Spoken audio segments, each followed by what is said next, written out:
Hi friends, आपण मैंने जानते एबे सुभद्रा योजना आरंभ हो गलानी, एप्लाई आरंभ हो गलानी। तो जो माने सुभद्रा योजनार बेनिफिट उठाइबा चाहूँगी एवं सुभद्रा योजना किभଳି भाबे आपण माने एप्लाई करिवे, को सब डॉक्यूमेंट दरकार ताहा मु आज एई वीडियो माध्यम रे आपण माननकु जणाइबी। तो चैनल रे सर्वप्रथम आसीथिले चैनल को सब्सक्राइब कर देबे एवं पाखरे थिबे बेल आइकन रे दबाइ देबे। तबे चलंतु वीडियो को स्टार्ट करिबा। तो फ्रेंड्स, जदि आपण माने सुभद्रा योजना अप्लाई करने को चाहूँगी तो फ्रेंड्स जानी रखु, सुभद्रा योजना केवल महिला मानक पई, केवल महिला माने ही यही सुभद्रा योजना अप्लाई करें। तो जदि आपण माने सुभद्रा योजना अप्लाई करेंगे ताहले सुभद्रा योजना रे आपण को बिना सुधरे आपण को 50,000 टंका पर्यंत मिलिबो। तो देखो जोटा आपन को 50,000 टका मिलिबो, सेई 50,000 टा आपन कोन करिवे ना 2 वर्ष पर आपन को रिटर्न करबा को मध्य पड़िबो। जदि आपन सुभद्रा योजना अप्लाई करूछंती ताहले कोन एलिजिबल रहिछि ताहा भी जानी रखंतु।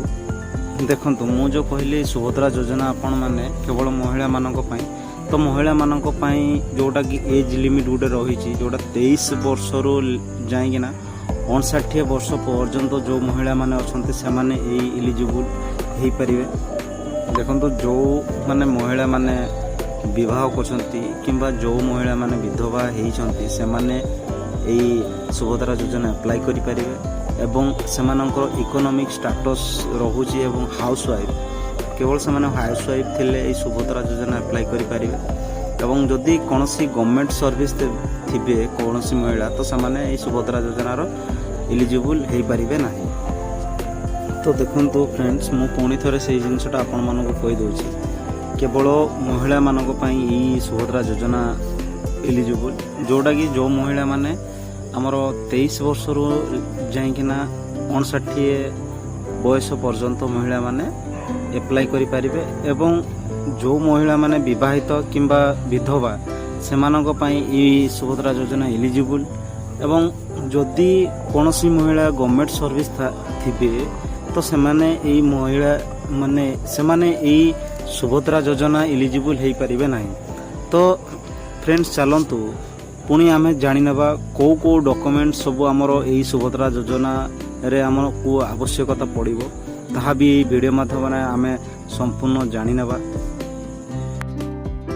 देखंतु जो सब मु आपन को जो एलिजिबल पई जो सब जिंस कहिली ता छड़ा एबे आपण माने देखि नेबे स्क्रीन रे भी आपण माने देखि पारुथिबे हमर जो डॉक्यूमेंट दरकार। प्रथम है आधार कार्ड टे आपनकर थिबा दरकार, देन राशन कार्ड प्रूफ गुडे रहिथिबा दरकार एवं आपनकर इनकम माने आपनकर हस्बैंड गोटे इनकम सर्टिफिकेट रहिथिबा दरकार एवं गोटे कास्ट सर्टिफिकेट रहिबा दरकार एवं राशन कार्ड जो कहली राशन कार्ड एवं रेसिडेंट सर्टिफिकेट जोटा कि आपनकर प्रूफ आपनकर कोठिया बासिंदा तार गोटे रेसिडेंट सर्टिफिकेट मध्य दरकार एवं बैंक डॉक्यूमेंट्स जो डॉक्यूमेंट्स रे आपनको पैसा आसीबो सेही डॉक्यूमेंट बैंक रो गोटे डॉक्यूमेंट्स रहितबा दरकार एवं भोटर आईडी एवं अदर किछि से मेंशन करि पारे जो थे एबे आपण माने स्क्रीन रे देखि पारुथबे।